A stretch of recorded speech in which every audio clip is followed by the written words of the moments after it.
UDF-ലേക്ക് പോകുമെന്ന വാർത്തകൾ അടിസ്ഥാനരഹിതമെന്ന് കേരള കോൺഗ്രസ് എം സംസ്ഥാന general secretary Stephen George പറഞ്ഞിരിക്കുന്നു. ഒരു ചർച്ചയും ആരുമായും നടത്തിയിട്ടില്ല.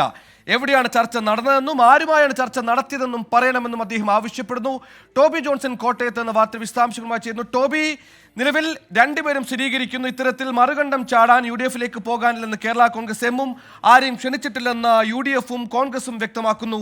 സ്വാഭാവികമായി ഇത്തരത്തിൽ വാർത്ത പ്രചരിക്കുമ്പോൾ അതിൻ്റെ ഒരു ഉപകാരമില്ല, അതിൻ്റെ ആനുകൂലികത അത് കേരള കോൺഗ്രസ് മാണി വിഭാഗത്തിന് കൂടി കിട്ടേണ്ടതല്ലേ? കാരണം നമ്മൾ കണ്ടതാണ്, ഇടതുപക്ഷത്തേക്ക് അവർ നിന്ന സമയത്തൊന്നും UDF-ലുണ്ടായതുപോലെ ഒരു സമ്മർദ്ദ ശക്തിയാൻ അവർക്ക് സാധിച്ചിട്ടില്ല. ഇനി തദ്ദേശ തെരഞ്ഞെടുപ്പ് അടക്കം വരാൻ പോകുമ്പോൾ കൂടുതൽ സമ്മർദ്ദ ശക്തിയായി മാറാൻ അവരുടെ മുമ്പിൽ UDF-ന് ഒരു വാതിൽ കൂടി തുറന്നിട്ടുണ്ട് എന്ന ആളുകളെ ബോധ്യപ്പെടുത്താൻ ഒരു തന്ത്രമായി ഇതിനെ കണക്കാക്കാനാകുമോ ടോബി?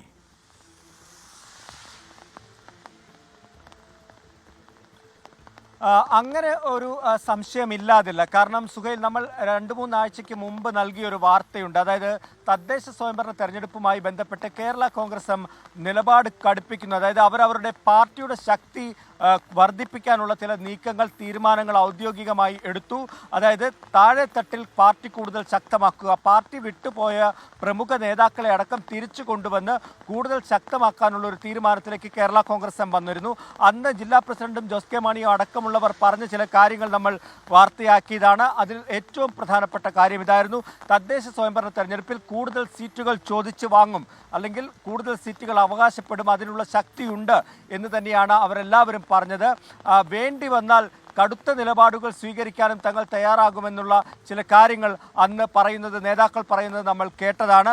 അതുകൊണ്ട് തന്നെയാണ് ഇത്തരത്തിൽ UDF-ലേക്ക് പോകുമെന്നുള്ള ഒരു അഭ്യൂഹം പരന്നു കഴിഞ്ഞാൽ കേരള കോൺഗ്രസ് എമ്മിന് കൂടുതൽ ഗുണം LDF-ൽ ചെയ്യുമെന്നുള്ള കാര്യത്തിൽ യാതൊരു സംശയവുമില്ല. അതായത് തദ്ദേശ സ്വയംഭരണ തെരഞ്ഞെടുപ്പിലടക്കം കൂടുതൽ സീറ്റുകൾ ക്ലെയിം ചെയ്യാനുള്ള ഒരു തന്ത്രമായി ഇതിനെ കാണാൻ നമുക്ക് അങ്ങനെയും ചർച്ച ചെയ്യേണ്ടി വരും ഒരു ഘട്ടത്തിൽ.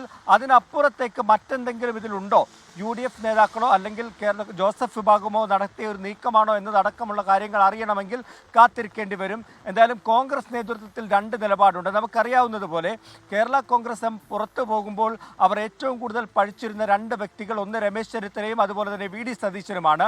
ആ 2 വ്യക്തികളുടെ നിലപാട് എന്ത് എന്നുള്ളത് ഒരു വലിയ ചോദ്യമാണ്.